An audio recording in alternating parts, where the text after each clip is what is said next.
আমার মনে হয় জেল থেকে বের হওয়ার পরে এ মাহফিলে আসার চেষ্টায় ছিলাম, রাস্তা থেকে আমারে ঘুরিয়ে দিয়েছিল। আমি তাদেরকে এখন ডাকতেছি, আসেন তো, আজকে মাইক কেড়ে নেন তো। এই যে মাইক দিয়ে দিলাম। কিভাবে যেন আমরা বলতে চাচ্ছি, আল্লাহ তুমি আমাকে চিনতে পারোনি, আমি তোমার গোলাম, আমি একটু সাহায্য চাওয়ার জন্য এসেছি। আল্লাহ পাক বলেন কি সাহায্য করব বল। সহসায় যেন সবাই আমরা বলছি ইহদিনাস সিরাতাল মুস্তাকিম। হে আল্লাহ আমি পথ চাই। কি পথ? সিরাতে মুস্তাকিম, সহজ সরল পথ চাই। আমার ছেলে নেই, ছেলে দরকার ছিল আমি বলি নাই। আমার জমি জায়গার দরকার আমি বলি নাই। আমার চাকরি নেই আমি বলি নাই। আমার বহু জিনিসের অভাব আছে আমি বলি নাই। কি বলেছি? আমাকে সরল পথ দেখান। প্রশ্ন আসতে পারে, আল্লাহ যদি বলে বান্দা তিনবার আমার প্রশংসা করলি, প্রথম তিনটা আয়াতে প্রশংসা কার? আরো জোরে বলেন। তুই আমার গোলাম বলে পরিচয় দিলি, আর আমি ছাড়া কারো কাছে তুই সাহায্য চাইবি না, চাইতে পারিস না, এই কথাও ঘোষণা দিলি।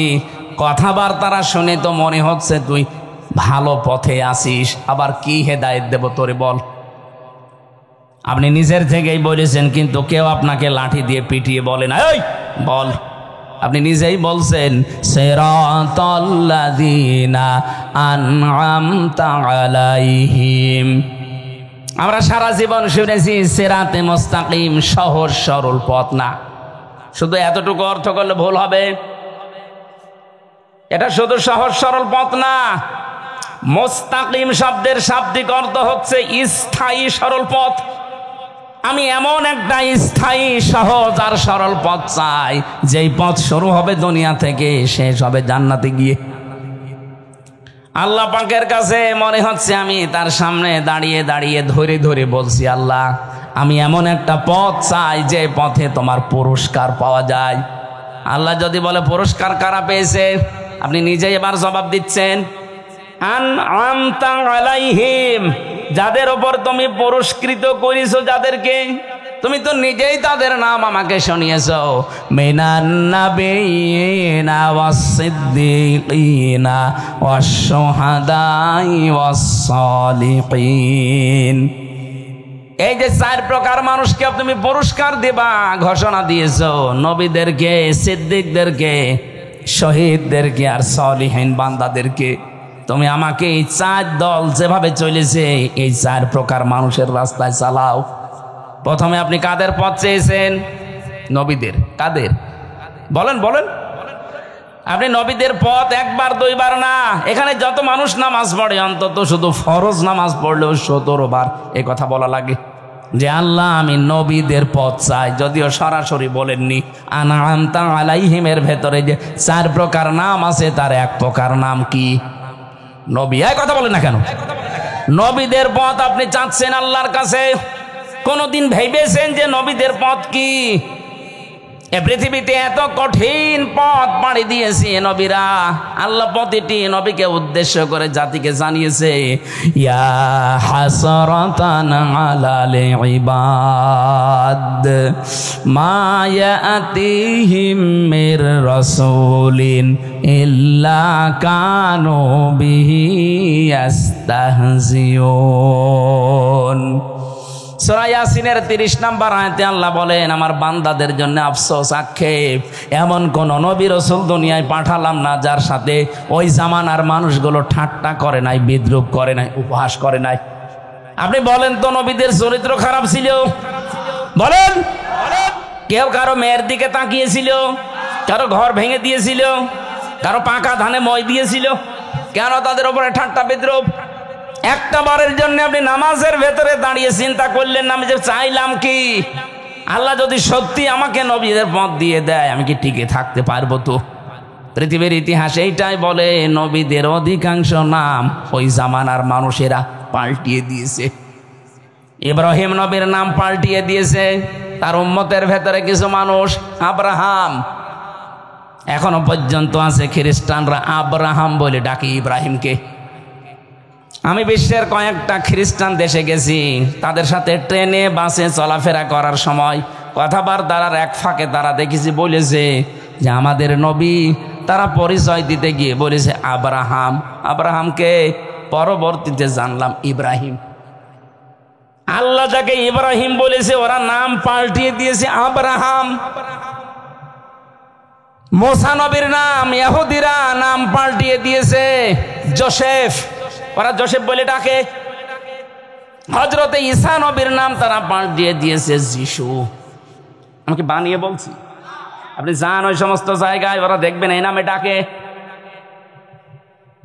নবীদের বিখ্যাত সাহাবী হযরতে জাবের, খ্রিস্টানরা তার নামটা পর্যন্ত পাল্টিয়ে দিয়েছে আল জাবরা, একটা সাবজেক্ট বানিয়ে দিয়েছে। আল জাবরা সাবজেক্ট নেই। আপনি তাকান দুনিয়ার দিকে, নবীদের নাম পর্যন্ত মানুষ কিন্তু পাল্টিয়ে দিয়েছে। কোরআনে কারিমে আল্লাহ জানিয়েছেন এর জন্য অলা তালমিজু আনফুসাকুম অলা তানাবাজু বিল আলকাব বিইসাল ইসমুল ফুসুক বাদাল ঈমান ওয়া মান লাম ইয়াতুব ফাউলাইকা হুমুজ জালিমুন। হুজুরাতের 11 নম্বর আয়াতের শেষের দিকে আছে, আল্লাহ বলেন কারণ নাম উলট পালট করে দিবা না। অথচ এইটার হিরিক চলছিল সারা বাংলাদেশে গত 15 বছর। আল্লামা শফি হেফাজতের আমিরের নাম পর্যন্ত পাল্টিয়ে দিয়েছে তেতুল হুজুর। কোরআনের পাখি দেলার হোসেন সাইদির নাম দিয়েছে দেল্লু রাজাকার। হ্যাঁ, কথা বলছে না? আব্দুল কাদের মোল্লা তার নাম দিয়েছে কসাই কাদের। আমার নামও পাল্টিয়ে দিয়েছিল, আমার নাম দিয়েছে পিসকে হুজুর। কি নাম দেখেন তো।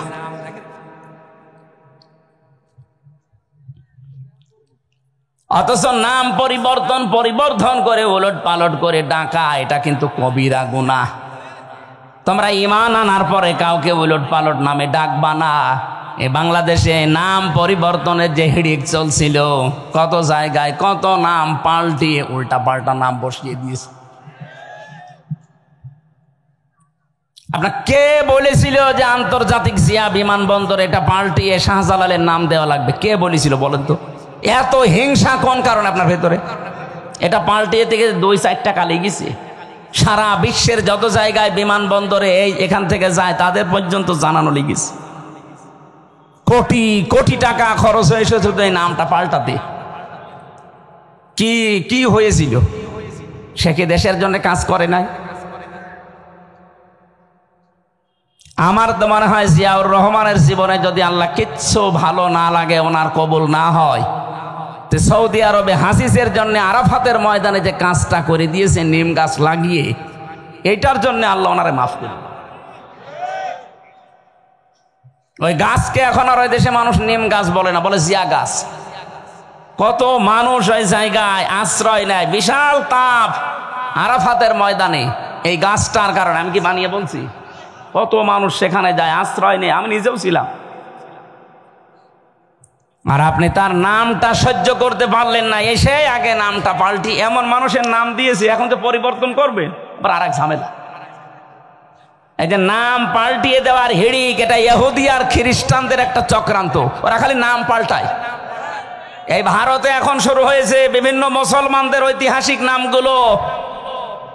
এই পৃথিবীর নিকৃষ্ট মানুষের তালিকায় যাদের নাম আছে তার ভেতরে একজন অন্যতম। এখন যিনি দায়িত্বে আছে, এই লোকটা মুসলিমদের বিভিন্ন নাম আজ পাল্টানো আরম্ভ করেছে। হায়দ্রাবাদ একটা জায়গার নাম আছে, সে নামটা পাল্টিয়ে এখন কৃষ্ণবাদ নাকি নাম দেওয়ার চেষ্টায় আছে। কত জায়গার নাম যে মুসলমানদের ঐতিহ্য সংস্কৃতি যেখানে লুকিয়ে আছে, জড়িয়ে আছে, পাল্টিয়ে ওনাদের নাম বসানো লাগবে। কেন? নাম পাল্টানো যাদের অভ্যাস, যারা মানুষের নাম পরিবর্তন করে দেয়।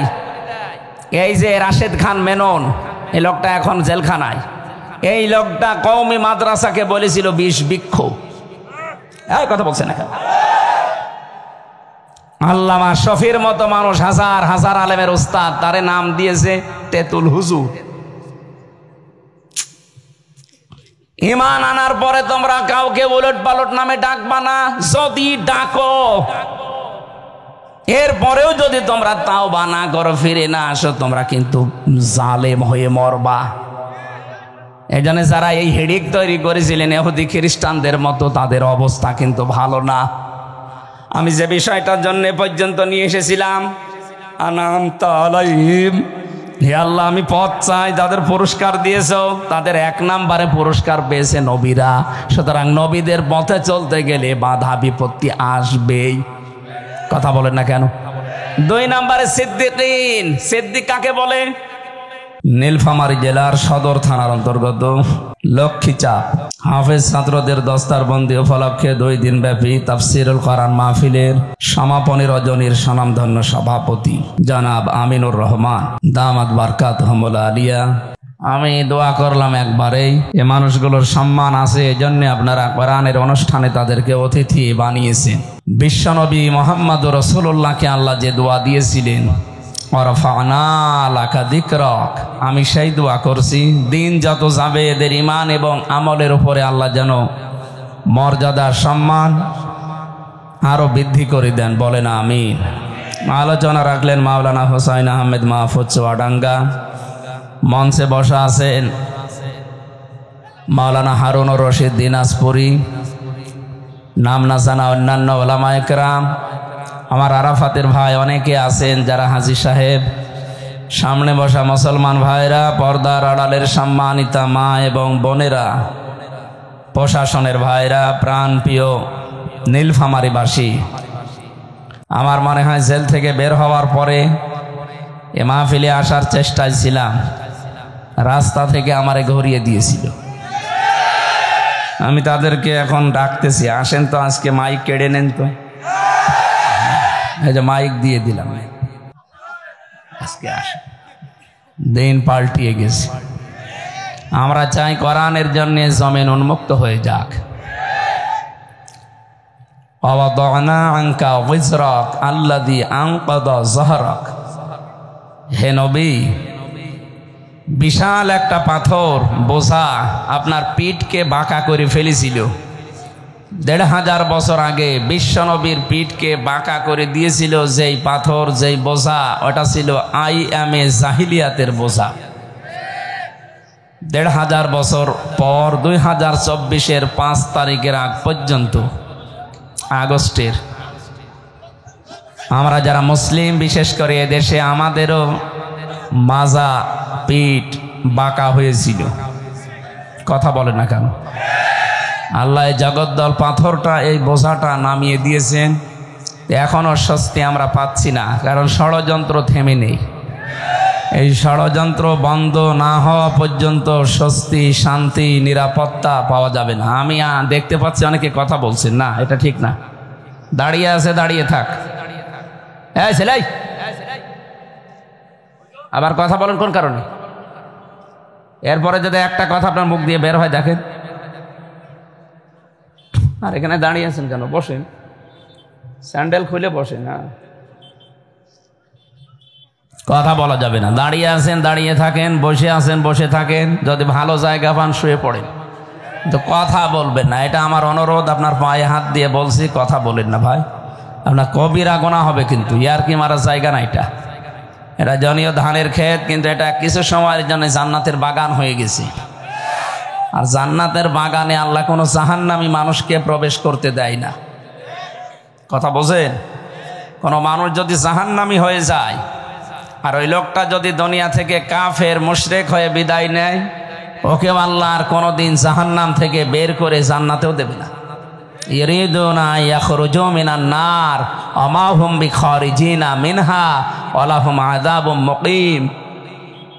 এটা সূরা মায়েদার ভেতরে আছে, 37 নম্বর আয়াত, 6 নম্বর পারা, 13 নম্বর পৃষ্ঠা, 1 নম্বর লাইনে আছে। আল্লাহ বলেন ওরা চাইবে বের হওয়ার জন্য জাহান্নামের আগুন থেকে ঝাপাঝাপি করবে, লাফাঝাফা করবে না, ওদেরকে আমি আর কোনোদিন বের করে দেব না, স্থায়ীভাবে ওই জায়গায় আযাব দেব।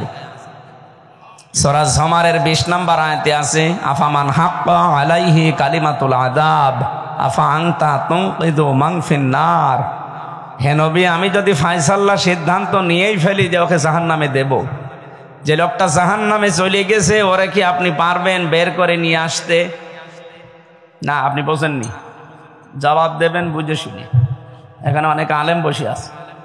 আফা আংতা, আংতার আগে ফা আছে, এর আগে হামজা আছে, লম্বা হামজা। আমিও তো লম্বা নাকি? না, আমি না। আলিফের ওপরে জবর জের পেশ দিলে কি হয়ে যায়? হামজা হয়ে যায়। এখানে যে হামজাটা আছে এর ওপর আবার জবর দেওয়া আছে। এটা প্রশ্নবোধক চিহ্নের জন্য দেওয়া হয়, এটা ইন্টারগেটিভ সেন্টেন্স। আল্লাহ প্রশ্ন করছেন রাসূলুল্লাহকে, এদিকে তাকান, আফা আংতা, আপনি কি পারবেন তুনকিযু মান ফিন্নার, ওই লোকটাকে জাহান্নাম থেকে বের করে নিয়ে আসতে, যাকে আমি সিদ্ধান্ত নিয়ে ফায়সালা করে পাঠিয়ে দিয়েছি জাহান্নামে? কাকে বলছেন? রাসূলুল্লাহকে। কাকে? কে বলছেন? নবীজি যদি না পারে আমরা মনে হয় পারবো নাকি? এই জন্যে জাহান্নামে যদি কেউ চলে যায়, ওই মানুষকে আপনার আবার 10 বছর 20 বছর পরে আমরা বের করে নিয়ে আসবো, এই ধান্দায় অনেকে আছি। এই যে যারা হাফেজ হয়ে আজকে পাকড়ে নিল, অনেক মানুষের ধারণা আছে, কোনো চিন্তা নেই, 10 জন অন্তত বের করে নিয়ে আসবে। অথচ হাদিসটা হচ্ছে মান ক্বারাআল কুরআনা ফাস্তাযহারাহু, যে ব্যক্তি কোরআন পড়ে আর কোরআনকে বিজয়ী করার জন্যে, এজহার করার জন্যে, স্পষ্ট করার জন্যে, কায়েম করার জন্যে, দাঁড় করানোর জন্যে, প্রতিষ্ঠা করার জন্যে চেষ্টা করে। যারা হাফেজ হয়ে গেল এরা যদি কোরআন পড়ে, কোরআন পড়া মানে এই যে কিছুক্ষণ আগে যে পড়লো, এক আয়াত পড়ার পরে ভুলে গেছে, এইরকম না। পড়তে হলে আপনাকে 4টা শর্ত মেনে পড়া লাগবে। কয়টা? আমি ক্লাস করছি এখন, এই ক্লাসের ছাত্র আপনারা, আমি শিক্ষক হওয়ার যোগ্য না, কিন্তু 1 ঘন্টা আপনাকে ক্লাস করা লাগবে। থাকবেন না আপনারা? একেবারে ছাত্রের মতো নিস্তব্ধ হয়ে যাবেন, যেটা বুঝবেন জবাব দেবেন, না বুঝলে চুপ করে থাকবেন। এখানে যারা আলেম আছে তাদেরকে জিজ্ঞাসা করব। পড়তে হলে 4টা শর্ত মানা লাগে। 1 নম্বরে শুদ্ধ করে পড়তে হয় যে কোনো বিষয়। যদি অশুদ্ধ পড়েন তাহলে অর্থ পাল্টিয়ে যাওয়ার সম্ভাবনা বেশি। কথা বুঝতেছেন? সে যে ভাষায় বলে, শুদ্ধ করে পড়া লাগবে। 2 নম্বরে ওটা আপনাকে বোঝা লাগবে। 3 নম্বরে যে বুঝটুকু আপনি পেলেন ওই বোঝের ওপরে জীবন চালানো লাগবে। 4 নম্বরে এটা মানুষ যেন মানতে পারে সেই পরিবেশ তৈরি করে দেওয়া লাগবে। কয়টা বললাম? বলেন বলেন, আপনি এবার বলেন তো, যিনি পড়লেন এই 4টা এখনো ওনার ভেতরে এসেছে?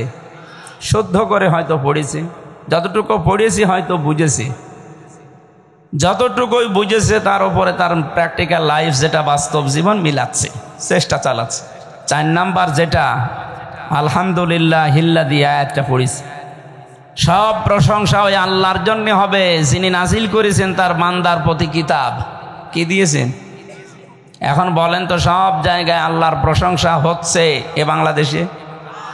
আরো জোরে বলেন। বিচার ব্যবস্থা যা আমরা বানিয়েছি সেখানে আল্লাহর প্রশংসা হয়? আল্লাহর প্রশংসা মানে কি ওখানে বসে বসে সুবহানাল্লাহ পড়বেন? আমরা বিচারালয়গুলো দেখেছি, আদালত দেখেছি, সেখানে অনেকে আল্লাহর ওলি পাওয়া যাচ্ছে, ওরা বসে বসে সুবহানাল্লাহ পড়ছে। 1 হাত দিয়ে সুবহানাল্লাহ পড়ে আর আরেক হাত দিয়ে ঘোষের টাকা নিয়ে টেবিলে রাখে। এইটার নাম কি সুবহানাল্লাহ পড়া? এটা কি আল্লাহর বিধান আছে এখানে? না। এই জায়গায় ওমাল্লাম ইয়াহকুম বিমা আনজালাল্লাহু ফাউলাইকা হুমুল কাফিরুন, যারা আল্লাহর নাজিল করা বিধান দিয়ে বিচার করে না ওই মানুষগুলো কাফের। তাহলে কাফের দেখার জন্য আমেরিকায় যাওয়া লাগবে? এদেশে বহু কাফের এখন আছে। বলতে পারেন, হ্যাঁ আপনি কাফের বলছেন মানে আমি আল্লাহ একজন আছে বিশ্বাস করি না। আরে ভাই, আপনার এরকম বিশেষ আবু জেহেল করত। ওয়ালা ইন সাআলতাহুম মান খালাকাস সামাওয়াতি ওয়াল আরদা লা ইয়াকুলুন্না আল্লাহ। হে নবী, আবু জেহেলকে জিজ্ঞাসা করেন আকাশ আর জমিন কে বানিয়েছে, ও গ্যারান্টি দিয়ে বলবে আল্লাহ বানিয়েছে। তাহলে আল্লাহ বানিয়েছে এই কথা আবু জেহেল বিশ্বাস করতো না করতো না? বলেন বলেন। যেদিন বদরের ময়দানে যাবে যুদ্ধ করার জন্যে, সেদিন কাবার গিলাপ ধরে কান্নাকাটি করছিল। সকালে বলছিল, কাবার মালিক তুমি আসো, আমি জানি আমি মোহাম্মদের বিরুদ্ধে অস্ত্র নিয়ে যাচ্ছি আজ বদরের ময়দানে যুদ্ধ করার জন্য। সত্যের পক্ষে যে আছে তাকে তুমি বিজয় দিও। ওর দোয়া কবুল হয়ে গেছে, কারণ ও তো সত্যের পক্ষে ছিল না। ছিল যিনি, সে বিজয় পেয়েছে। আল্লাহ একজন আছে ও বিশ্বাস করতো না। বলেন, ও হাজী সাহেবদেরকে পানি পান করাতো, সওয়াব হবে এই নিয়তে না, ইনকাম করার ধান্দায়। হাজী সাহেবদের পানি পান করিয়েছে, কাবা শরীফের রক্ষণাবেক্ষণার দায়িত্বে ছিল, তোমার কাবার সভাপতি ছিল।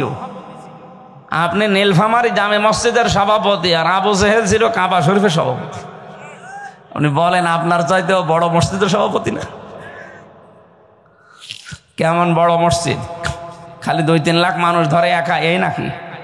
না, ইন্না আউওয়ালা বাইতি উযিআ লিন-নাস লাল্লাযী বিবাক্কাতা মুবারাকা ওয়া হুদাল লিল আলামিন। এই পৃথিবীর সর্বপ্রথম ঘর যেটা মানব জাতির জন্য বানানো হয়েছে সেটা মক্কায়। বাক্কা মানে মক্কা, বাক্কা মানে কি? এটা হচ্ছে মক্কার প্রাচীন নাম। কোরআনে কারিমে আল্লাহ মক্কার জায়গায় বাক্কা দিয়েছে। এই শহরের সর্বপ্রথম যে ঘরটা বানানো, এখানে আল্লাহ মোবারক বরকত দিয়ে রেখেছেন এবং পথ নির্দেশিকা আছে পৃথিবীর মানুষের জন্য। এইরকম একটা ঘরের সভাপতি ছিল আবু জেহেল। মারণের পরে ওকে আল্লাহ কি আপেল খাওয়াচ্ছে? আমি 2016 সালে গিয়েছিলাম হজে, বদরের ময়দানে আমারে নিয়ে গেল যে ওই ময়দান দেখার জন্য। পাশেই আমারে বলছে ড্রাইভার সাহেব যে এই যে এটা আবু জেহেলের কবর, এখানে বহু পানি দেওয়া হয়, কিন্তু কবরে ওরে তো আর মানে সে আদর করে মাটি দেয়নি, ওরা উব্দ করে রেখে দিস। এক কবরের ভেতরে 14 জন। কয়জন? 14 জন মরে গিয়েছিল না কাফের? ওখানে থেকে গ্যালন গ্যালন পানি উঠতেছে, পাশেই খেজুর বাগান, ওই পাশে সাহাবীদের কবর। কি শান্ত নির্মল পরিবেশে শুয়ে আছে তারা। আর এই শয়তানের কবরে এত পানি দেওয়া হয়, কোনো গাছ বাঁচে না, গাছ হলে মরে যায়। আল্লাহ ওরে আপেল খাওয়াচ্ছে, শরবত খাওয়াচ্ছে, কি খাওয়াচ্ছে টের পাচ্ছেন? নবীজি বলেন আমি স্বপ্নে দেখেছিলাম মেরাজের রাত্রে আমার চাচা আবু লাহাব আর আবু জেহেল, এটা আপন চাচা না, এটা গ্রাম সম্পর্কের চাচা, আর আবু লাহাব ছিল আপন চাচা। এই 2 জনকে ফেরেশতারা জাহান্নামের শিকল লাগিয়ে চারিদিকে আগুন লাগিয়ে দিয়েছে। তার মানে আগুন লেগে গেছে ওর কবরে, এটা নবীজি নিজে দেখে এসেছেন। এই জন্যে তো কোনো গাছ হয় না, পানি দিলেও গাছ মরে যায়। তা আমি বোঝাতে চাচ্ছিলাম আল্লাহ একজন আছে, আমরা যেমন বলি ও বিশ্বাস করত, কিন্তু আল্লাহর শক্তির সাথে পাওয়ারের সাথে ও আর একজনকে যোগ করত। আমরা যেমন যোগ করে বসে আছি, বলতে পারেন আমরা যোগ করি মানে হ্যাঁ ক্ষমতার উৎস জনগণ, এটা অনেকে বিশ্বাস করে না। অনেকের লেখাও আছে গঠনতন্ত্রে ক্ষমতার উৎস জনগণ, এটা শিরিক। এটা যদি কেউ বিশ্বাস করেন সে মুশরিক। কথা বলছে না কেন? আমি বললাম না ক্লাস চলছে, আজকে কিছু সংশোধন হয়ে যাওয়া লাগবে। সুতরাং এই বিশ্বাসে যারা আছেন আপনার ইমান নেই, আপনার নামাজ রোজা হজ যাকাত দান সাদগা এই রাত জেগে মাহফিলে বসা সব মাঠে মারা যাচ্ছে। প্রমাণ করার জন্য কোন বড় হুজুর নিয়ে আসবেন, নিয়ে আসেন যান। যদি মনে হয় যে ছোট মানুষ কি বলতেছে, কি বলছে মানে যত বড় হুজুর নিয়ে আসবেন, নিয়ে এসে বসিয়ে রাখেন। আল্লাহ ক্ষমতার উৎস এ কথা যারা বিশ্বাস করে না, যারা এ কথা বিশ্বাস করে জনগণ ক্ষমতার উৎস, তারা শিরিক করছে, ওরা মুশরিক। আর মুশরিক মরে গেলে ওর আমল নামা আল্লাহ ধনী কণার মতো ওর মুখের উপর এভাবে নিক্ষেপ করবে। এটা আমি বানালাম। অকাদিমনা ইলা মা আমিলু মিন আমালিন ফাজআলনাহু হাবাআম মানসুরা। 23 নম্বর আয়াত, 19 নম্বর পারা, 1 নম্বর পৃষ্ঠা, 4 নম্বর লাইনে আছে। এটা ফুরকান সূরা। আল্লাহ বলেন যারা শিরিক মিশ্রিত কোনো আমল নিয়ে আসবে, ওটা ধলি কণার মতো ওর মুখের উপরে নিক্ষেপ করে দেব। বলেন নাউজুবিল্লাহ। এই জন্য যেটা বোঝাতে চাচ্ছি কাটসাট কথা। আপনি যদি আল্লাহ বাদে অন্য কাউকে ক্ষমতার উৎস মনে করেন, বিশ্বাস করেন, ওই আকীদা নিয়ে থাকেন, আপনি মুশরিক, আপনার জান্নাত নেই। আপনাকে আবু জেহেলের মতো জাহান্নামে যাওয়া লাগবে। দুনিয়ার এই ছোট্ট জীবনে পরীক্ষায় এসে ফেল করে আবু জেহেলের মতো জাহান্নামী হবেন, আমরা এটা চাই না। আমরা চাই আমরা সবাই জান্নাতে যেতে চাই।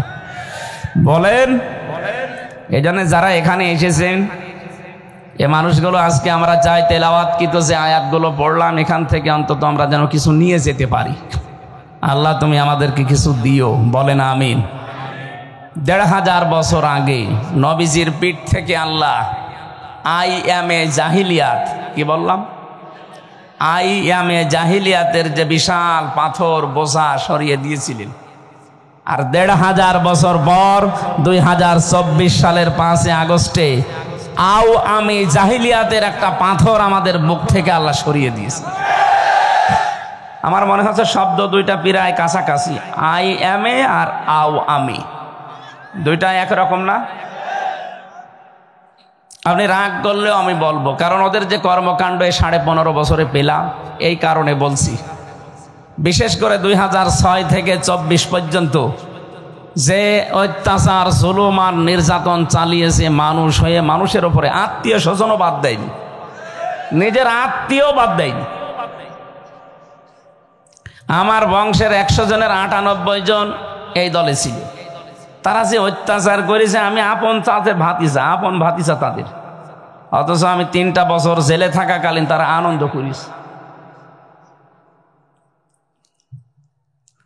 এই যে অত্যাচার, জুলুম, নির্যাতন এভাবে করলেন, আপনার বিবেক কি মরে গিয়েছিল? আপনি নিজেও জানতেন যে আমার এই ভাইয়ের ছেলে কিচ্ছু জানে না, এ নিরপরাধ, এ কোরআনের কথাগুলো প্রচার করে বেড়ায়, এইটাই তার অপরাধ। এটা যদি আমার অপরাধ হয়, তাহলে আমার গ্রামের যে মসজিদ, মসজিদে যারা ওরা নামাজ পড়তো, ওরা এই কোরআন দিয়ে পড়তো না? আমি প্রচার করি, ওরা কোরআনে কারিমের আয়াত দিয়ে নামাজ পড়ে। ওরা অপরাধী হলে ওরা অপরাধী, কিন্তু ওদের কোনো বিচার নেই। আমার ধোয়া তুলসী পাতা, আর যত দোষ এই নন্দ ঘোষের। সুতরাং এই জুলুম, নির্যাতন, অত্যাচারের সাথে যারা ছিলেন, পৃথিবীর বিভিন্ন দেশে আমরা যুগে যুগে দেখেছি, জালেম যারা মানুষের উপর অত্যাচার করেছিল তাদেরকে নিষিদ্ধ করা হয়েছে। এরই ধারাবাহিকতায় আমরা চাই এদেশে 15.৫ বছরে যারা জুলমের সাথে, নির্যাতনের সাথে, অত্যাচারের সাথে যারা জড়িত, রাষ্ট্রীয়ভাবে তাদেরকে কিয়ামত পর্যন্ত নিষিদ্ধ করে দিই। এটা মানবতার শত্রু। যতদিন থাকবে একটা ক্যান্সার, শরীরে ক্যান্সার থাকলে না কাটা পর্যন্ত আপনি ভালো হবেন না। এই জন্য ক্যান্সারগুলো আমার মনে হয় বাদ দেওয়াই ভালো, কারণ যে ষড়যন্ত্র এখনো চলছে, এদেরকে যদি মাইনাস করা না যায়, আরামে ঘুমানো সম্ভব না। এমনকি কবরে যেও চিন্তায় থাকা লাগবে। হ্যাঁ, কারণ যাদেরকে রেখে যাচ্ছি, এই মানুষগুলোর উপরে যে কি চলবে আপনি টের পাচ্ছেন না।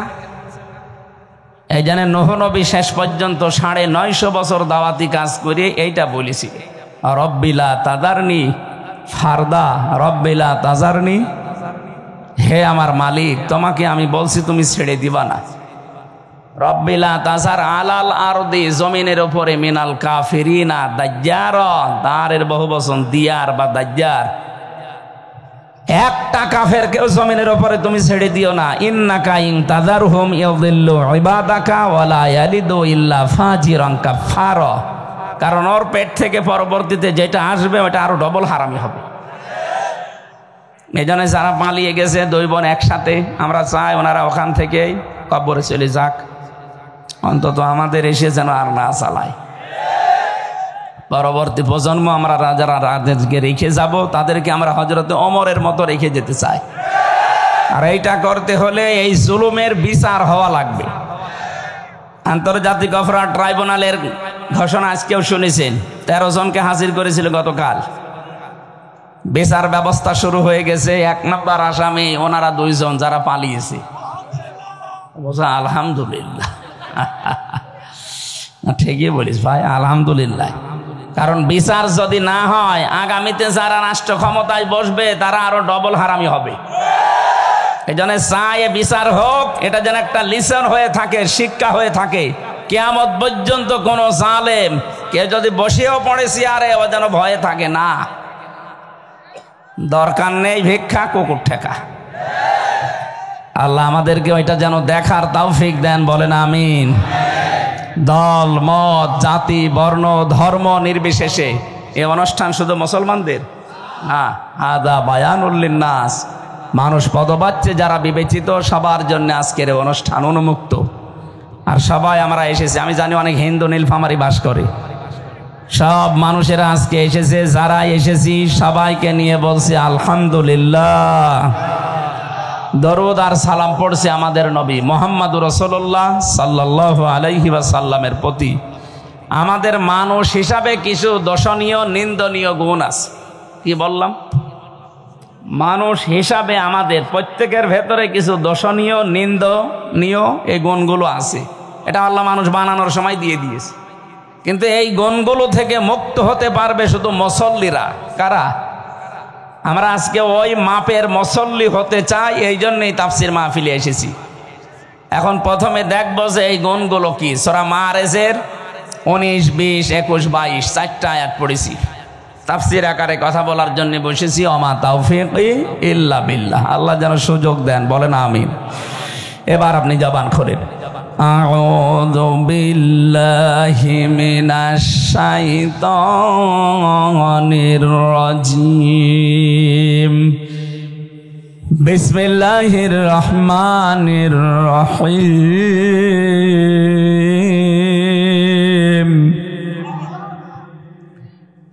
ইন্নাল ইনসানা খুলিকা হালুআ। আল্লাহ পাক বলেন অবশ্যই আমি মানুষকে বানিয়েছি হালুয়া। হালুয়া দিয়ে। হ্যাঁ, কি দিয়ে? অবশ্য হালুয়া। আরে ভাই, এটা তো আরবি শব্দ। হালুয়া দিয়ে আল্লাহ বানায়নি, তাহলে তো মানুষ খেয়ে ফেলবে। আল্লাহ মানুষকে বানিয়েছে হালুয়া করে। হালুয়া শব্দের বাংলা অর্থ হচ্ছে অস্থির। হালুয়া মানে কি? এখানে যত মানুষ আমরা আছি প্রত্যেকে অস্থির। মানুষ এক জায়গায় বসে থাকতে চায় না। যত আনন্দ দেন, যত আরাম দেন, তা আপনি এক জায়গায় বসে থাকার মতো কিছু দিয়ে আল্লাহ মানুষকে বানায়নিও, সব সময় অস্থির। এই যে জেলখানায় সুইডেন আসলাম ছিল আর 27 বছর, 5 তলায় ছিল, আমরা 4 তলায়। এক একজন আছে, কেউ 27 বছর, কেউ 45 বছর একটা ঘরের ভেতরে। এদিকে 1.5-2.5 হাত, এদিকে খুব বেশি হলো 3.5 হাত। এতটুকু একটা ঘরে একটা মানুষ আছে কত বছর? 45 বছর। মুকিম গাজী আছে আজ 42 বছর। ওর 160 বছর জেল। ও যদি বেরও হয় কোনো দিন, ও আবার জীবিত হয়ে কবরে যাবে, আবার বের হবে, আবার কবরে যাবে। তাহলে 160 বছর হায়াত আছে ওর। এই যে সুইডেন আসলাম, এখানে মার্ডার করতো, সুইডেনে চলে যেত, ওখানে মার্ডার করতো, এখানে চলে আসতো। নামই হয়ে গেছে সুইডেন আসলাম। ওর জীবনে দিয়ে একটা সিনেমা বানিয়েছে চলচ্চিত্রে, মান্নার আসলাম ভাই। মনে করছেন হুজুর কিছু জানে না? সব খবর আমার কাছে আছে। উনি একদিন রাত 9:30টার দিকে আমার ফাঁসির কন্ডেম সেলের ভেতরে আমার এসে বলছে, আমির হামজা কই? যে এই তো। আমি তো ওনার চিনি না ওইভাবে। বললাম কে আপনি? বলছে একটা মাসলা জিজ্ঞাসা করবো হুজুর। বলেন তো কি?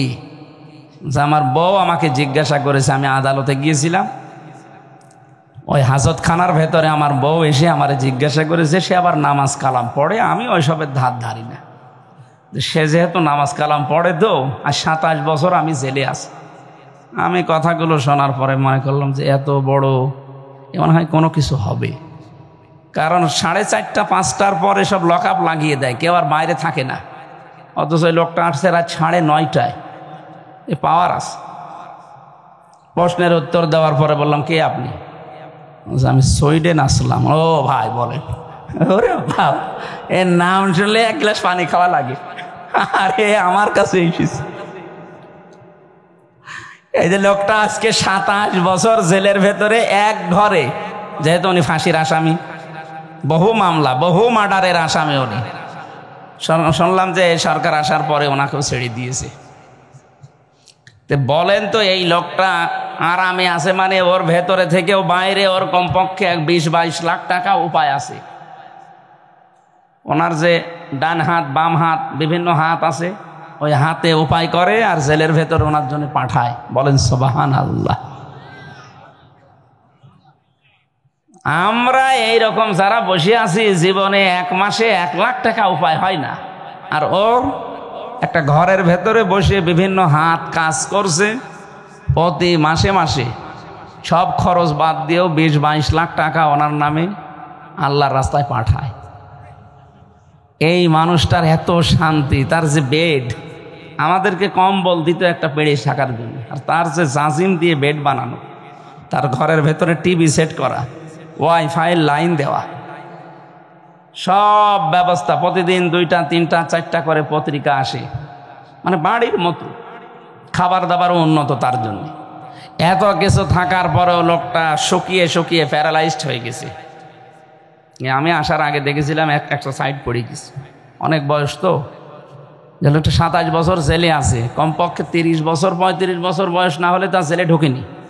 এতগুলো মার্ডার করা লেগেছে, তারপরে তো যে সেই হিসাবে তার বয়স প্রায় 65-70 বছর হবে।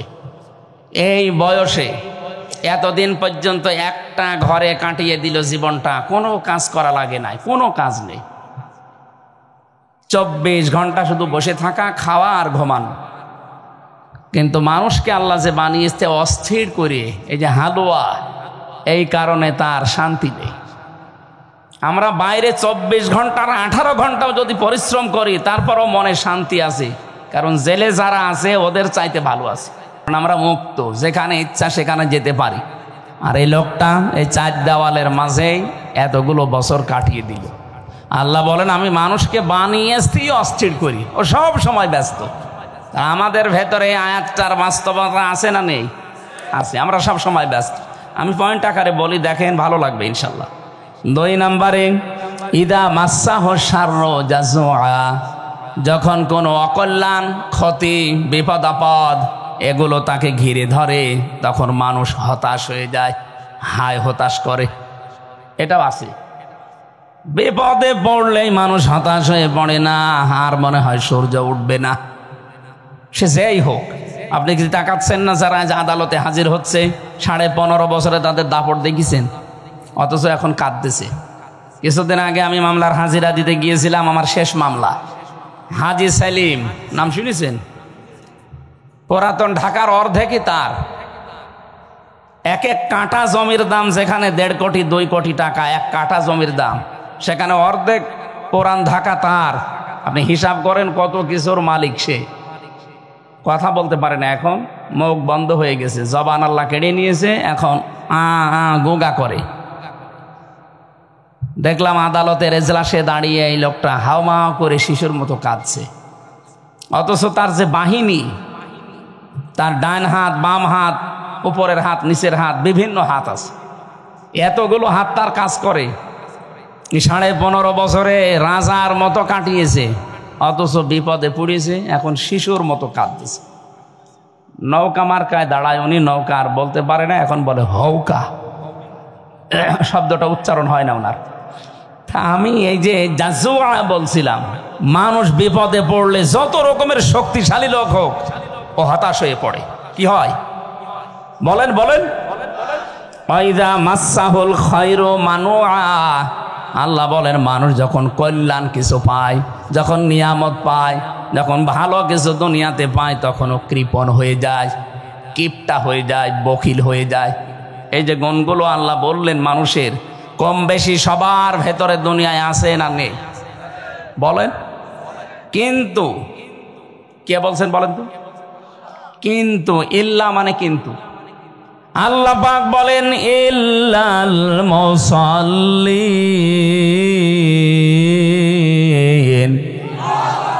কিন্তু এই সমস্ত গুণগুলো তাদের ভেতরে হে নবী আপনি পাবেন না যারা মুসল্লি। কি প্রশ্ন আসতে পারে, আমরা কি মুসল্লি না? 5 ওয়াক্তের জায়গায় আমরা 6 ওয়াক্ত নামাজ পড়ি তাহাজ্জুদ মিলে, আমরা এত বড় মুসল্লি, আর আপনি কি বলেন? হ্যাঁ, এটা আল্লাহর কথা।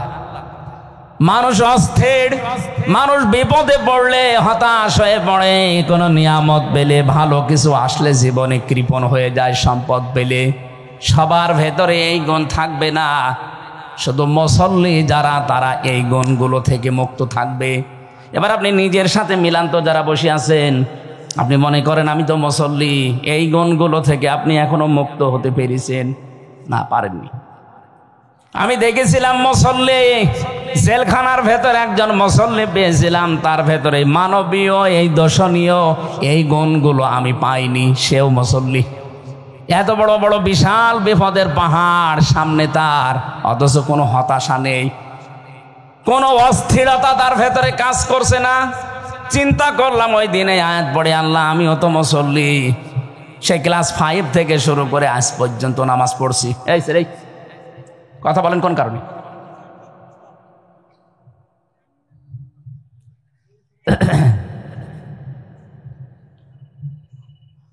আমি এতদিন পর্যন্ত 33 বছর বয়স আমার তো মনে হচ্ছে 11 বছর বয়স থেকে আমার নামাজ আর কামায় যায়নি, অন্তত ফরজ নামাজ।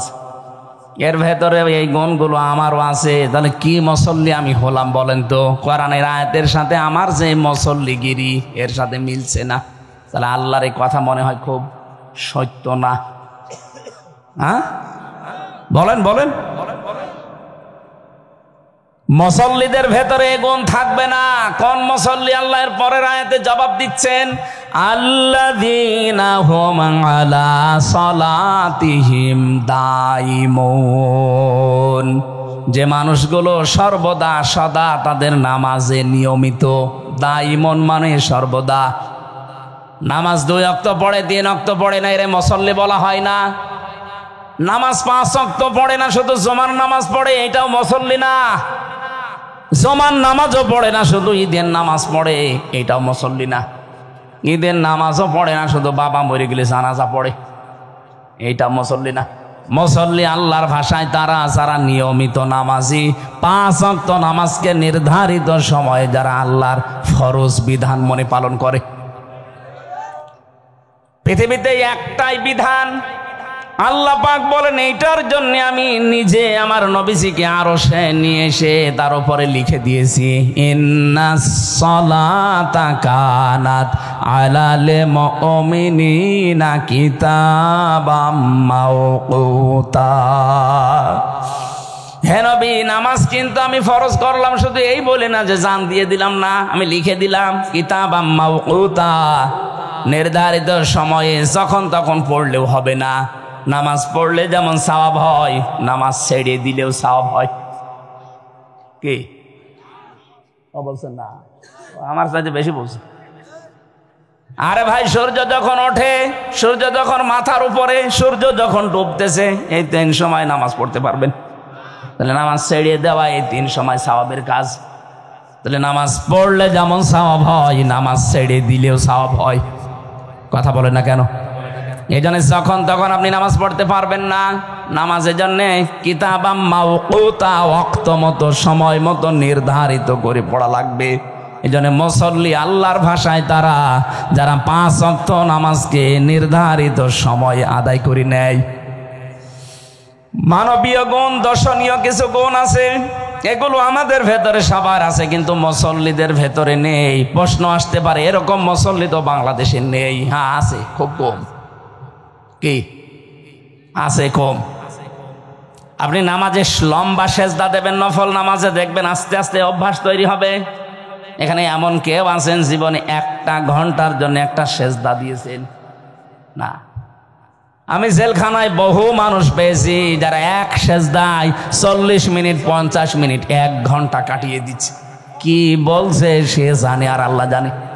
আমরা মনে করি সুবহান রাব্বিয়াল আলা 3 বার বলতে না 30 সেকেন্ড লাগে, অথচ সে কি বলছে বলেন তো? 1-1.5 ঘন্টা সেজদায় পড়ে আছে। রাত 2:30টা 3টায় ওঠে 2 রাকাত নামাজ পড়তে 2 ঘন্টা চলে যাচ্ছে।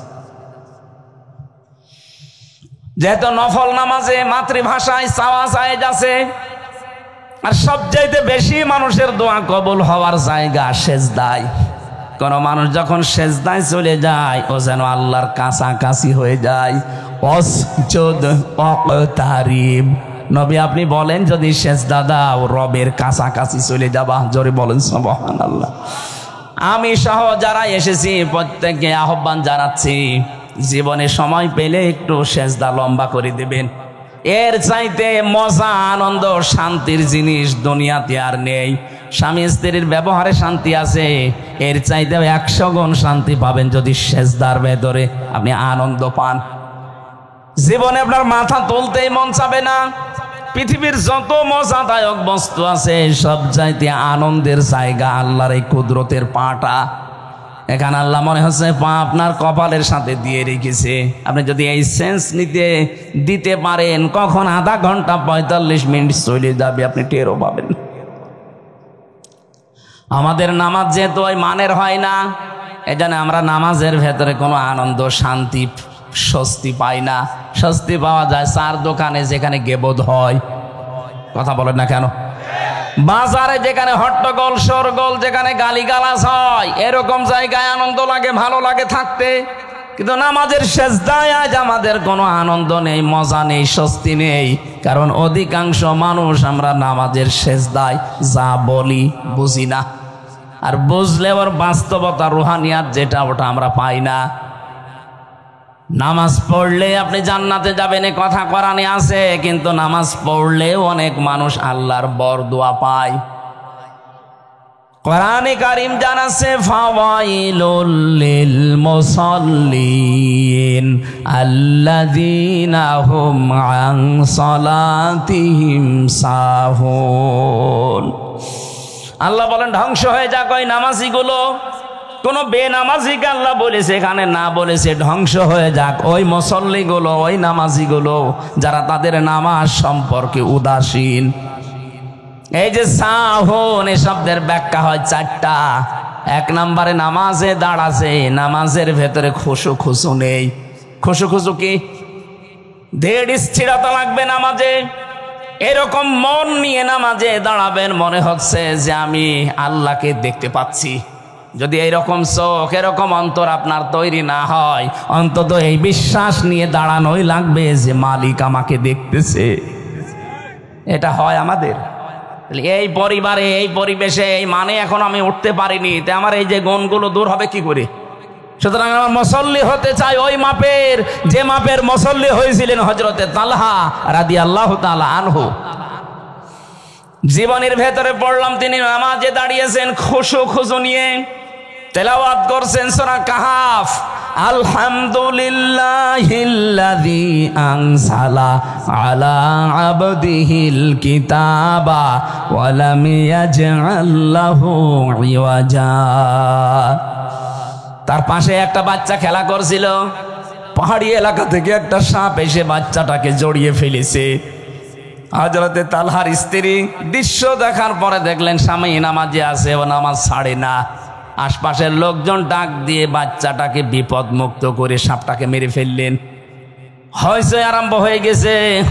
হযরতে তালহা নামাজ শেষ করার পরে তাকিয়ে বলেন, স্ত্রী এতগুলো মানুষ বাড়ির ভেতরে কি করে? হযরতে তালহার স্ত্রী বলে, আল্লাহু আকবার, স্বামী আমার, আপনি নামাজে ছিলেন, বাচ্চাটাকে সাপে জড়িয়ে ফেলেছিল। আপনি নামাজে আছেন, এই জন্য আপনাকে আমি কিছু বলি নাই। আশপাশের মানুষজনকে ডাক দিয়ে আমি নিজে সাপটাকে মেরে বাচ্চাটাকে বিপদ মুক্ত করে বসে আছি। এতগুলো গ্যাঞ্জাম আওয়াজ, কত কিছু হয়ে গেল, একটা বারের জন্যও কি আপনার নজর ওইদিকে যায় নাই? হযরতে তালহা বলেন, স্ত্রী নামাজে যখন দাঁড়িয়েছি তখন আমার আল্লাহর সাথে কথা হচ্ছিল। আমাদেরও কথা হয় আল্লাহর সাথে না, জমির সাথে। নামাজে দাঁড়িয়ে কয় বিঘায় কয় বিঘা জমিতে কয় মন ধান হবে ও হিসাব করে। কথা বলেন না কেন? একটা লোক এসে ইমাম সাহেবকে গরম দিচ্ছে, আপনি নামাজ পড়ালেন কি করে? কেন? আসরের নামাজ পড়িয়েছেন আপনি 4 রাকাত। আমার তো 4টা দোকান আছে বাজারে, আমি এক এক রাকাতের ভেতরে এক একটা দোকানের হিসাব করি।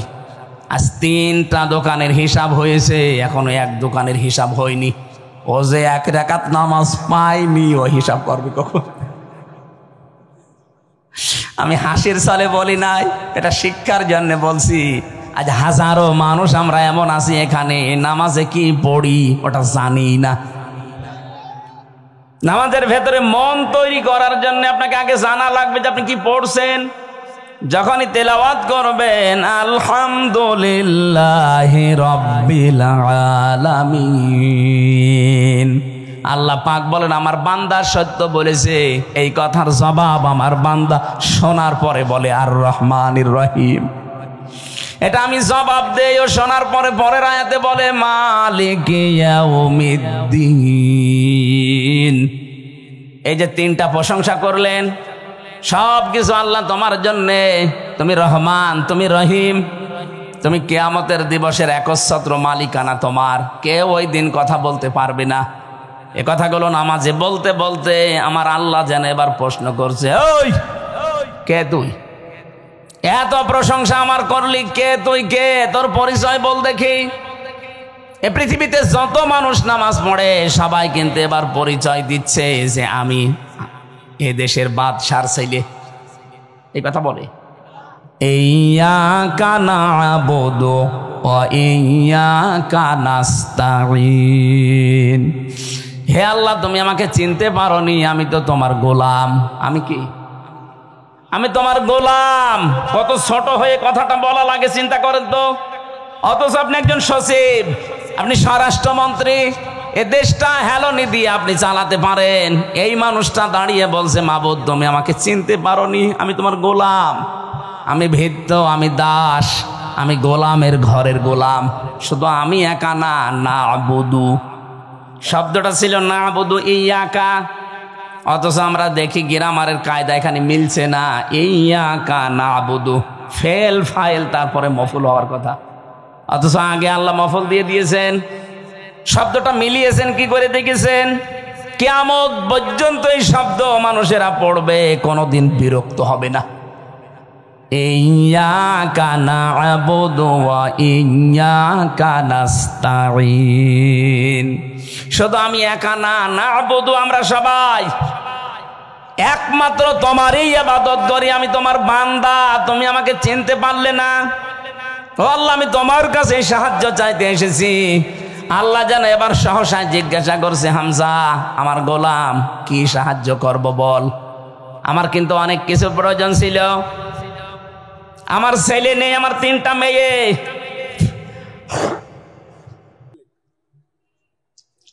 এই ওঠে কে গো? দাদা, মুরব্বী মানুষ যাচ্ছে, যাক ওই যে পেছনে যুবক চলে যাচ্ছে, কেউ ভাই ওঠা উঠি যদি খুব জরুরি না থাকে উঠবেন না। নীলফামারী বাসী কিভাবে যেন আমরা বলতে চাচ্ছি, আল্লাহ তুমি আমাকে চিনতে পারোনি, আমি তোমার গোলাম, আমি একটু সাহায্য চাওয়ার জন্য এসেছি। আল্লাহ পাক বলেন কি কি সাহায্য করব বল। সহসায় যেন সবাই আমরা বলছি ইহদিনাস সিরাতাল মুস্তাকিম। হে আল্লাহ, আমি পথ চাই। কি পথ? সিরাতে মুস্তাকিম, সহজ সরল পথ চাই। আমার ছেলে নেই, ছেলে দরকার ছিল আমি বলি নাই। আমার জমি জায়গার দরকার আমি বলি নাই। আমার চাকরি নেই আমি বলি নাই। আমার বহু জিনিসের অভাব আছে আমি বলি নাই। কি বলেছি? আমাকে সরল পথ দেখান। প্রশ্ন আসতে পারে, আল্লাহ যদি বলে বান্দা তিনবার আমার প্রশংসা করলি, প্রথম 3টা আয়াতে প্রশংসা কার? আরো জোরে বলেন। তুই আমার গোলাম বলে পরিচয় দিলি, আর আমি ছাড়া কারো কাছে তুই সাহায্য চাইবি না, চাইতে পারিস না, এই কথাও ঘোষণা দিলি। কথাবার্তারা শুনে তো মনে হচ্ছে তুই ভালো পথে আসিস। আবার কি হেদায়েত দেব তোরে বল? আপনি নিজের থেকেই বলেছেন, কিন্তু কেউ আপনাকে লাঠি দিয়ে পিটিয়ে বলে না এই বল। আপনি নিজেই বলছেন সিরাতাল্লাযীনা আন'আমতা আলাইহিম। আমরা সারা জীবন শুনেছি সিরাতে মুস্তাকিম, সহজ সরল পথ না। শুধু এতটুকু অর্থ করলে ভুল হবে। এটা শুধু সহজ সরল পথ না। মুস্তাকিম শব্দের শাব্দিক অর্থ হচ্ছে স্থায়ী সরল পথ। আমি এমন একটা স্থায়ী সহজ আর সরল পথ চাই, যেই পথ শুরু হবে দুনিয়া থেকে, শেষ হবে জান্নাতে গিয়ে। আল্লাহ পাকের কাছে মনে হচ্ছে আমি তার সামনে দাঁড়িয়ে দাঁড়িয়ে ধরে ধরে বলছি, আল্লাহ আমি এমন একটা পথ চাই যে পথে তোমার পুরস্কার পাওয়া যায়। আল্লাহ যদি বলে পুরস্কার কারা পেয়েছে, আপনি নিজেই এবার জবাব দিচ্ছেন আন'আমতা আলাইহিম, যাদের ওপর তুমি পুরস্কৃত করেছো, যাদেরকে তুমি তো নিজেই তাদের নাম আমাকে শুনিয়েছো, মিনান নাবিয়িনা ওয়াস-সিদ্দীকিনা ওয়াশ-শুহাদাই ওয়াস-সালিহিন। এই যে 4 প্রকার মানুষকে তুমি পুরস্কার দিবা ঘোষণা দিয়েছো, নবীদেরকে, সিদ্দিকদেরকে, শহীদদেরকে আর সলিহীন বান্দাদেরকে। তুমি আমাকে এই 4 দল যেভাবে চলেছে এই 4 প্রকার মানুষের রাস্তায় চালাও। প্রথমে আপনি কাদের পথ চেয়েছেন? নবীদের। কাদের বলেন বলেন?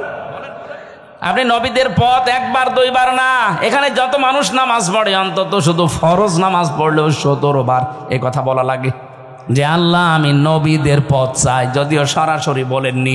আনআমতা আলাইহিমের ভেতরে যে 4 প্রকার নাম আছে তার 1 প্রকার নাম কি? নবী। এই কথা বলেন না কেন? নবীদের পথ আপনি চাচ্ছেন আল্লাহর কাছে। কোনদিন ভেবেছেন যে নবীদের পথ কি? এ পৃথিবীতে এত কঠিন পথ পাড়ি দিয়েছে নবীরা। আল্লাহ প্রতিটি নবীকে উদ্দেশ্য করে জাতিকে জানিয়েছে, ইয়া হাসরাতান আলাল ইবাদ মা ইয়াতিহিম মির রাসূলিন ইল্লা কানু বিহি ইস্তাহজিউন। সূরা ইয়াসিনের 30 নম্বর আয়াতে আল্লাহ বলেন, আমার বান্দাদের জন্য আফসোস, আক্ষেপ, এমন কোন নবী রাসূল দুনিয়ায় পাঠালাম না যার সাথে ওই জামানার মানুষগুলো ঠাট্টা করে নাই, বিদ্রূপ করে নাই, উপহাস করে নাই। আপনি বলেন তো নবীদের চরিত্র খারাপ ছিল? বলেন। কেউ কারো মেয়ের দিকে তাকিয়েছিল? কারো ঘর ভেঙে দিয়েছিল? কারো পাকা ধানে মই দিয়েছিল? কেন তাদের উপরে ঠাট্টা বিদ্রূপ? একটা বারের জন্য আপনি নামাজের ভেতরে দাঁড়িয়ে চিন্তা করলেন না আমি যে চাইলাম কি? আল্লাহ যদি সত্যি আমাকে নবীদের পথ দিয়ে দেয় আমি কি টিকে থাকতে পারবো? তো পৃথিবীর ইতিহাস এইটাই বলে, নবীদের অধিকাংশ নাম ওই জামানার মানুষেরা পাল্টিয়ে দিয়েছে। ইব্রাহিম নবীর নাম পাল্টিয়ে দিয়েছে, তার উম্মতের ভেতরে কিছু মানুষ আব্রাহাম, এখনো পর্যন্ত আছে খ্রিস্টানরা আব্রাহাম বলে ডাকে ইব্রাহিমকে। আমি বিশ্বের কয়েকটা খ্রিস্টান দেশে গেছি, তাদের সাথে ট্রেনে বাসে চলাফেরা করার সময় কথাবার্তার 1 ফাঁকে তারা দেখেছি বলেছে যে আমাদের নবী, তারা পরিচয় দিতে গিয়ে বলেছে আব্রাহাম। আব্রাহামকে পরবর্তীতে জানলাম ইব্রাহিম। আল্লাহ যাকে ইব্রাহিম বলেছে ওরা নাম পাল্টিয়ে দিয়েছে আব্রাহাম। মুসা নবীর নাম ইহুদিরা নাম পাল্টিয়ে দিয়েছে জোসেফ, ওরা জোসেফ বলে ডাকে। হযরতে ঈসা নবীর নাম তারা পাল্টিয়ে দিয়েছে যিশু। আমাকে বানিয়ে বলছি, আপনি যান ওই সমস্ত জায়গায়, ওরা দেখবেন এই নামে ডাকে। নবীদের বিখ্যাত সাহাবী হযরতে জাবের, খ্রিস্টানরা তার নামটা পর্যন্ত পাল্টিয়ে দিয়েছে আলজাবরা, একটা সাবজেক্ট বানিয়ে দিয়েছে। আলজাবরা সাবজেক্ট নেই? আপনি তাকান দুনিয়ার দিকে, নবীদের নাম পর্যন্ত মানুষ কিন্তু পাল্টিয়ে দিয়েছে। কোরআনে কারিমে আল্লাহ জানিয়েছেন এর জন্য, ওয়ালা তালমিজু আনফুসাকুম ওয়ালা তানাবাজু বিল আলকাব বিইসাল ইসমুল ফুসুক বাদাল ঈমান ওয়া মান লাম ইয়াতুব ফাউলাইকা হুমুজ জালিমুন। হুজুরাতের 11 নম্বর আয়াতের শেষের দিকে আছে, আল্লাহ বলেন কারণ নাম উলট পালট করে দিবা না। অথচ এইটার হিরিক চলছিল সারা বাংলাদেশে গত 15 বছর। আল্লামা শফি হেফাজতের আমিরের নাম পর্যন্ত পাল্টিয়ে দিয়েছে তেতুল হুজুর। কোরআনের পাখি দেলার হোসেন সাইদির নাম দিয়েছে দেল্লু রাজাকার। হ্যাঁ, কথা বলছে না? আব্দুল কাদের মোল্লা তার নাম দিয়েছে কসাই কাদের। আমার নামও পাল্টিয়ে দিয়েছিল, আমার নাম দিয়েছে পিসকে হুজুর। কি নাম দেখেন তো।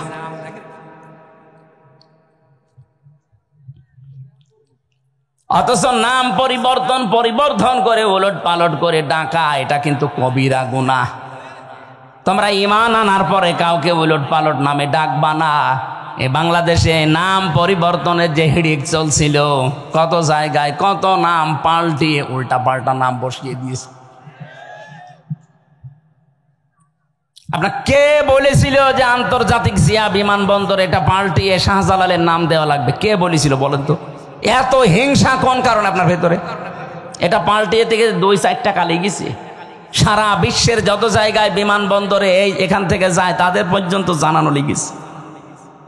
কোটি কোটি টাকা খরচ হয়েছে শুধু এই নামটা পাল্টাতে। কি কি হয়েছিল? সে কি দেশের জন্য কাজ করে নাই? আমার তো মনে হয় জিয়াউর রহমানের জীবনে যদি আল্লাহ কিচ্ছু ভালো না লাগে, ওনার কবুল না হয়, তো সৌদি আরবে হাসিসের জন্য আরাফাতের ময়দানে যে কাজটা করে দিয়েছে নিম গাছ লাগিয়ে, এইটার জন্য আল্লাহ ওনারে মাফ করে। ওই গাছকে এখন আর ওই দেশে মানুষ নিম গাছ বলে না, বলে জিয়া গাছ। কত মানুষ ওই জায়গায় আশ্রয় নেয়, বিশাল তাপ আরাফাতের ময়দানে এই গাছটার কারণে। আমি কি বানিয়ে বলছি? কত মানুষ সেখানে যায়, আশ্রয় নেয়। আমি নিজেও ছিলাম। আর আপনি তার নামটা সহ্য করতে পারলেন না, এসে আগে নামটা পাল্টি এমন মানুষের নাম দিয়েছে, এখন তো পরিবর্তন করবে, আবার আর এক ঝামেলা। এই যে নাম পাল্টিয়ে দেওয়ার হিড়িক, এটা ইহুদি আর খ্রিস্টানদের একটা চক্রান্ত। ওরা খালি নাম পাল্টায়। এই ভারতে এখন শুরু হয়েছে বিভিন্ন মুসলমানদের ঐতিহাসিক নামগুলো। এই পৃথিবীর নিকৃষ্ট মানুষের তালিকায় যাদের নাম আছে তার ভেতরে একজন অন্যতম, এখন যিনি দায়িত্বে আছে। এই লোকটা মুসলিমদের বিভিন্ন নাম আজ পাল্টানো আরম্ভ করেছে। হায়দ্রাবাদ একটা জায়গার নাম আছে, সে নামটা পাল্টিয়ে এখন কৃষ্ণবাদ নাকি নাম দেওয়ার চেষ্টায় আছে। কত জায়গার নাম যে মুসলমানদের ঐতিহ্য সংস্কৃতি যেখানে লুকিয়ে আছে, জড়িয়ে আছে, পাল্টিয়ে ওনাদের নাম বসানো লাগবে। কেন? নাম পাল্টানো যাদের অভ্যাস, যারা মানুষের নাম পরিবর্তন করে দেয়। এই যে রাশেদ খান মেনন, এই লোকটা এখন জেলখানায়। এই লোকটা কওমি মাদ্রাসাকে বলেছিল 20 বৃক্ষ। এই কথা বলছে না? আল্লামা শফির মতো মানুষ, হাজার হাজার আলেমের উস্তাদ, তারে নাম দিয়েছে তেতুল হুজুর। ঈমান আনার পরে তোমরা কাউকে উলট পালট নামে ডাকবা না। যদি ডাকো, এরপরেও যদি তোমরা তাওবা না করো, ফিরে না আসো, তোমরা কিন্তু জালেম হয়ে মরবা। এই জন্য যারা এই হেডিক তৈরি করেছিলেন ইহুদি খ্রিস্টানদের মতো, তাদের অবস্থা কিন্তু ভালো না। আমি যে বিষয়টার জন্য পর্যন্ত নিয়ে এসেছিলাম, আনামতা আলাইহিম, হে আল্লাহ আমি পথ চাই, যাদের পুরস্কার দিয়েছো তাদের 1 নম্বরে পুরস্কার পেয়েছে নবীরা। সুতরাং নবীদের পথে চলতে গেলে বাধা বিপত্তি আসবেই। কথা বলেন না কেন? 2 নম্বরে সিদ্দিকিন। সিদ্দিক কাকে বলে? হযরতে আবু বকর সিদ্দিক। এই নামটা আল্লাহর নবী তাকে উপাধি দিয়েছিলেন খেলা করার জন্য না, এমন এমন বিশ্বাস তিনি করেছিলেন। বিশ্বনবী শেষ পর্যন্ত বললেন, তুমি আজকে আবু বকর না, তোমার নামে আমি কিয়ামত পর্যন্ত একটা লকব লাগিয়ে দিলাম, তুমি আবু বকর সিদ্দিক। সত্যকে সত্য জানার পরে তিনি দ্বিধাহীন চিত্রে প্রশ্ন ছাড়া মেনে নিয়েছিলেন। আর আমাদেরকে আঙ্গুল দিয়ে দেখিয়ে দিলেও সত্য মানতে চায় না। আপনি কিসের সিদ্দিক? সত্যকে সত্য জানার পরেও যারা মানে না, ওরা সিদ্দিক না, ওরা কাযযাব। বলেন, ইন্নাল্লাযীনা কাযযাবু বিআয়াতিনা, নিশ্চয় যারা আল্লাহর আয়াতকে মিথ্যা প্রতিপন্ন করে, ওয়াস্তাকবারু আনহা, এবং এখান থেকে যারা অহংকার করে মুখ ফিরিয়ে চলে যায়, লা তুফাত্তাহু লাহুম আবওয়াবুস সামা, এদের জন্য আকাশের সব দরজা বন্ধ, একটাও খোলা হবে না। শুধু খোলা হচ্ছে না তা না, তুফাত্তাহু মোজারে, বাবের বহুবচন আবওয়াব, একটা দরজা আপনার জন্য খোলা হচ্ছে না, ভবিষ্যতেও হবে না। কতদিন? ওয়ালা ইয়াদখুলুনাল জান্নাহ, আপনি জান্নাতেও যাচ্ছেন না, যাবেনও না। হাত্তা ইয়ালিজাল জামালু ফি সাম্মিল খিয়াত, যতদিন পর্যন্ত সূচের ছিদ্র দিয়ে উট প্রবেশ করতে না পারে। এটা যেমন অসম্ভব, যারা আল্লাহর কোরআনের কথা শোনার পরে মনে হয় যে ওরা মিথ্যা কথা বলছে, তাদের জন্য জান্নাতে যাওয়া ওইরকম অসম্ভব। আর এই চরিত্রের মানুষ বাংলাদেশে নেই। আরো জোরে বলেন। আপনি কিন্তু নামাজের শেষ কথা বলেছিলেন, রব্বুল আলামিন আমি এমন মানুষের পথ চাই না, গায়রিল মাগদুবি আলাইহিম ওয়ালাদ-দাল্লিন। আমিন। হে আল্লাহ, আমি ওদের পথ চাই না যে মানুষগুলো অভিশপ্ত, যারা লানত প্রাপ্ত, যারা পথভ্রষ্ট। এখানে ইহুদি আর খ্রিস্টানদের কথা বলা হয়েছে। আমার প্রশ্ন, ইহুদি আর খ্রিস্টানরা তাদের উপরে নাজিলকৃত কিতাব তাওরাত, ইনজিল, কথা বলেন না কেন? এই কিতাবের ভেতরে আমাদের নবীর পরিচয় ছিল না ছিল না? ছিল। এই পরিচয়গুলো থাকার পরে ওরা সত্যকে সত্য জানার পরে হিংসা করে আর অহংকার করে মানে নাই। বলেন না কেন? ইহুদি খ্রিস্টানরা মানে না আমার নবীকে, কেন? হিংসা করে আর অহংকার করে। ওরা বলে যে নবী যদি শেষ নবী হয়ে আসবে তা আমাদের ইহুদি বংশে আসবে, খ্রিস্টান ধর্মে আসবে।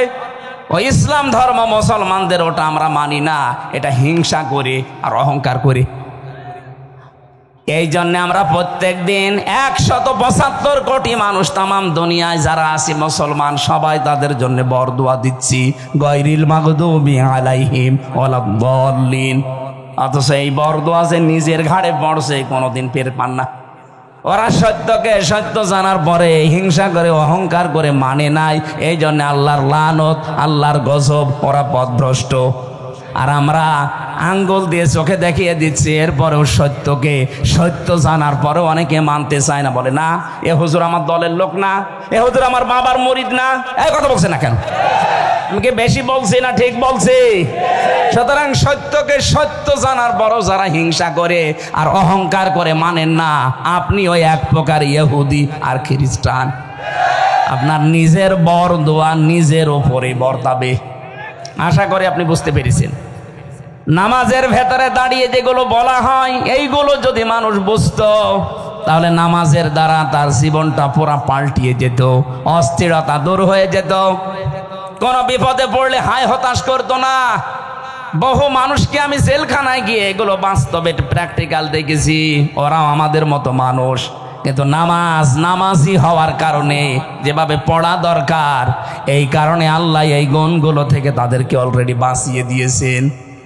আমরা আজকে থেকে বাঁচতে চাই। বিপদে পড়বো, কিন্তু নামাজের দ্বারা যখনই বিপদ আসবে, যত বড় আসবে, সঙ্গে সঙ্গে সেজদা দেব কাকে? নাকি মাজারে? কে তো বিপদে পড়লে আগে মাজারে চলে যায়। কত নবীর জীবনী আল্লাহ কোরআনে দিলেন। একটা নবীর জীবনী আমাকে বলেন তো, যিনি বিপদে পড়লে মাজারে যেয়ে বলেছে আমারে বাঁচান? পাবেন? বলেন। যত বড় বিপদ হোক, আপনার তো বিয়ের 10 বছর পরে ছেলে মেয়ে হয় না। হযরতে ইব্রাহিম নবীর বিয়ের 91 বছর পর্যন্ত সন্তান হয়নি। একটা দিনের জন্য তিনি কোনো মাজারে, কোনো কবরে, কোনো বাবার কাছে গিয়ে বলেছিলেন যে একটা সন্তান দেন? বলেন।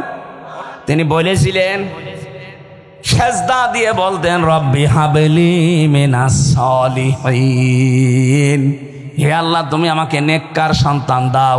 একদিন 2 দিন না, বিয়ের পরে 91 বছর পর্যন্ত একই দোয়া করেছেন। কতদিন? 91 বছর পরে আল্লাহ তার ডাকে সাড়া দিয়ে তাকে একটা সন্তান দিলেন। ফাবাশশারনাহু বিগুলামিন হালিম, হে আল্লাহ তুমি আমাকে সুসংবাদ দিলে হালিমের। কিসের? একে চাচা হালিম? কি হালিম? মামা হালিম, চাচা হালিম না। এমন সন্তান আমাকে দাও যে ধৈর্যশীল। হযরতে ইসমাইল যে ধৈর্যের পরীক্ষা দিয়েছিলেন পৃথিবীতে, এইরকম জায়গায় দাঁড়িয়ে এত বড় বিশাল ধৈর্যের পরীক্ষা আজও কেউ দিতে পারেনি, কেউ পারবেও না। হযরতে ইসমাইলকে আল্লাহ উপহার দিলেন। খুব খেয়াল করে শুনবেন। হযরতে ইসমাইল আসলেন, ওনাকে ওই বাচ্চা অবস্থায় রেখে এসেছিলেন মরুভূমিতে। কাবা শরীফের এলাকায় ওই চত্বরে রাখার পরে তিনি দোয়া করেছিলেন, মাবুদ আমার এই সন্তান আর স্ত্রীকে রেখে গেলাম, দুধ এবং গোশতের অভাব যেন কোনোদিন না হয়। ওই এক দোয়া করেছিলেন। আজকের এই দিন পর্যন্ত কাবা শরীফের আশপাশে আপনি যে দেখবেন দুধ আর গোশতের অভাব নেই। হ্যাঁ, অন্যান্য ফল মাকড় আপনি ওখানে জন্মাতে দেখবেন না, ওগুলো তায়েফে হয়, আল কাসিমে হয়। কিন্তু এই জায়গায় পুরো আরব জাহানের ভেতরে বাংলাদেশের মতো 14টা দেশ যত বড়, সৌদি আরব একা এত বড়, এই বিশাল দেশে শুধু এই মক্কা এরিয়াতে দুধ, সে উটের দুধ বলেন, ছাগলের দুধ বলেন, দুম্বার দুধ বলেন, কোনো দুধের অভাব নেই, গোশতের অভাব নেই। হযরত ইব্রাহিম আমাদের জাতির পিতা দোয়া করেছিলেন একদিন হাজার হাজার বছর আগে, সেই দোয়া এখনো পর্যন্ত বলবৎ আছে, থাকবে ইলা ইয়াউমিল কিয়ামা, কিয়ামত পর্যন্ত। তার দোয়া কবুল হয়েছে কি করে লক্ষ্য করেন। হযরত ইব্রাহিম যখন বলেছিলেন আমাকে তুমি নেককার সন্তান দাও, আল্লাহ বলেন আমি গোলামিন হালিম দিলাম। উনি চিন্তা করলেন কেমন হালিম দেখে।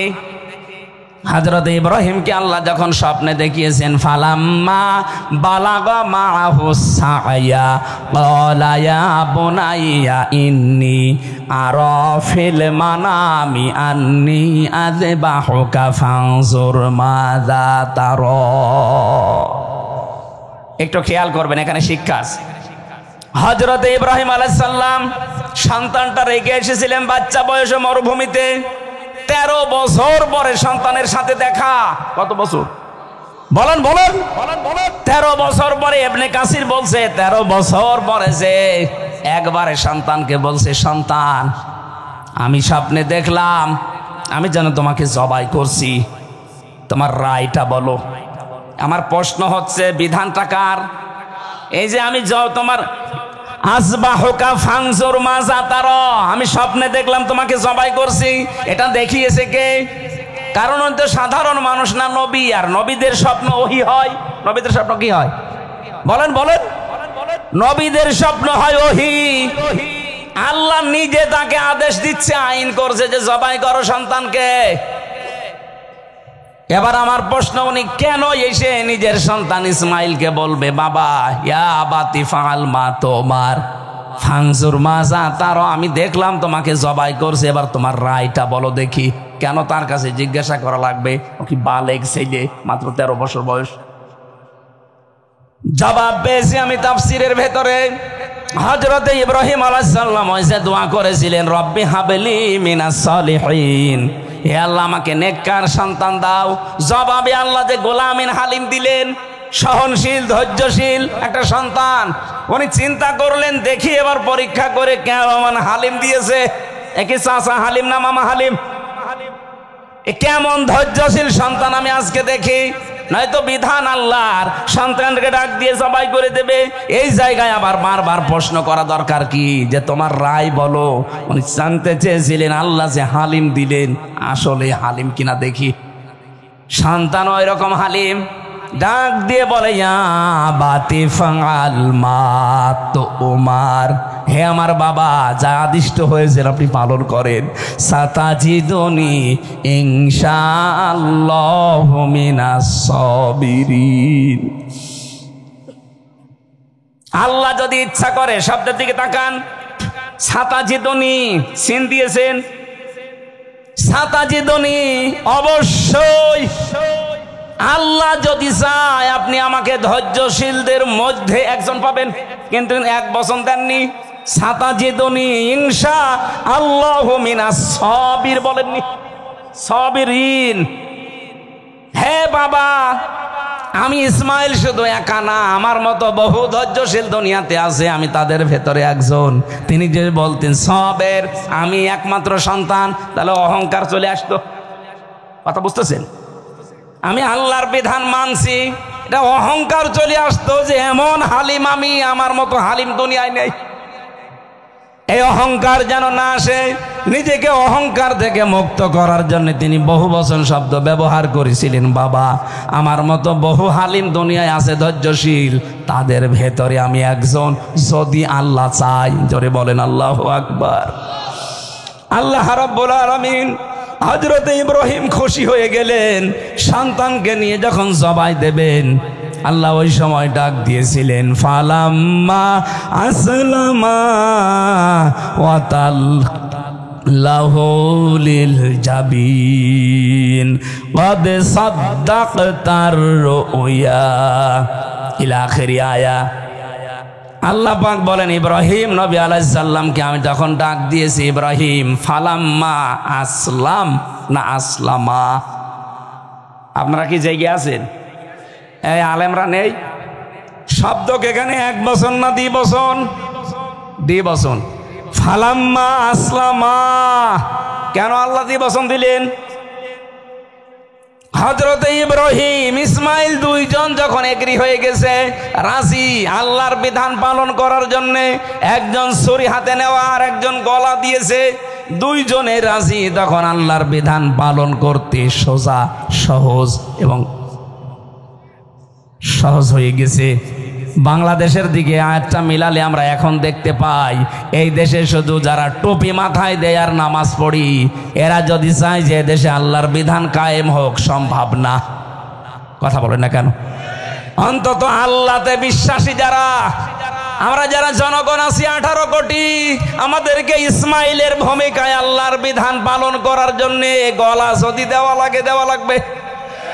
আর যারা আমাদের অভিভাবক আছে এই দেশে, যারা দেশটা চালাবে, এই মানুষগুলো যদি ইব্রাহিমের ভূমিকায় পালন করে যে হ্যাঁ আমরা আল্লাহর বিধান পালন করতে চাই, দুইজনে যখন আমরা এক হয়ে যাব, এই দেশে আল্লাহর আইন জারি হতে বেশি সময় লাগবে না। আমি এইটা বোঝাতে চেয়েছিলাম। আমার ভাইরা, গলা বসে যাচ্ছে, কি সমস্যা কি?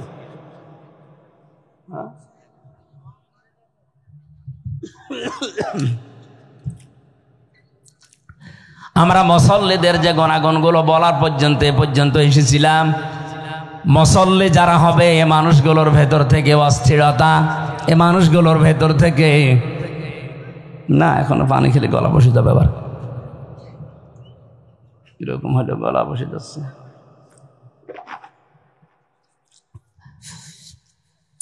আপনারা বাড়ি যাবেন না? আমার একেবারে শেষ করে দিয়েছে জেলখানায় নিয়ে। শরীর স্বাভাবিক হচ্ছে না। সেদিন রংপুরে তারাগঞ্জ না কোথায় যেন একেবারে হাফ মার্টার হয়ে গিয়েছিল। মাথার এই সাইডটা ডায়াবেটিস আর প্রেশার বেড়ে একবারে দুইটা অ্যাটাক করে একেবারে জায়গায় অন্ধকার হয়ে গিয়েছিল। পরবর্তীতে যাক একটু সুস্থ হয়েছি, এখনো স্বাভাবিক না, এখনো পাওয়ার আলা ওষুধ চলছে, গলা বসে যাচ্ছে। আমার মনে হয় আজকে শেষ করে দিলে ভালো হয় নাকি? কালকে মাহফিল আছে না এই নীলফামারী? কালকেও আছে, কালকে শুনেন। আমারে ঘুমাতে দেন ভাই, 10টার পরে জেগে থাকা আমার নিষেধ, ডাক্তারের কড়াকড়ি। এখন 11:30 বাজে, আমি আর পারছি না, আগামীতে বলবো না। দোয়া করেন ভাই, যদি মরে যেতাম জেলখানায় তাহলে আর ওয়াজ করতে পারতাম। অন্তত ফিরে এসেছি, সুস্থ থাকলে আবার হবে। আমি আগামীতে কথা বলবো। আল্লাহুম্মা আমিন। লা ইলাহা ইল্লা আনতা সুবহানাকা ইন্নী কুনতু মিনাজ জালিমিন। ও মাবুদ, নীলফামারীর এই ময়দানের দিকে তাকাও। যেভাবে আমি আরম্ভ করেছিলাম এই আয়াতটা, এখনো 2-5 ঘন্টা আমি বললে রাত কেউ বাড়ি চলে যেত না। চাতক পাখির মতো যারা বসে আছে, এদেরকে তুমি কোরআনের হেদায়েত দিয়ে দাও, এদেরকে তুমি গোলামিন হালিম বানিয়ে দাও ইসমাইলের মতো। আমরা যারা অভিভাবক আছি দেশে, আমাদেরকে ইব্রাহিমের মতো বাবা বানিয়ে দাও। সম্মানিতা মা বোনরা কত কষ্ট করে বসে আছে, এদেরকে 5 ওয়াক্ত নামাজ, রমজানের রোজা, নিজের শরীরের পর্দা আর স্বামীর খেদমতের মাধ্যমে জান্নাত অর্জন করার তৌফিক দাও।